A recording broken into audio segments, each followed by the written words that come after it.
общество Ирана было в какой-то степени разобщено до этого конфликта. Американцы и израильтяне помогли сплотить это общество. С их точки зрения это ошибка, для Ирана это хорошо. И я абсолютно уверен, что разработка ядерного оружия в Иране, если она существовала до сих пор, будет продолжена.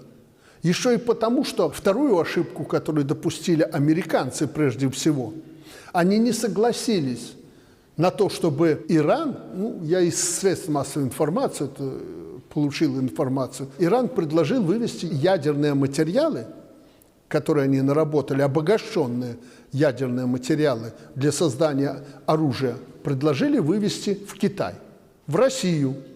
Россияне предлагали. Почему американцы не согласились, чтобы Иран вывез обогащенный уран этот в Китай? Почему не согласились?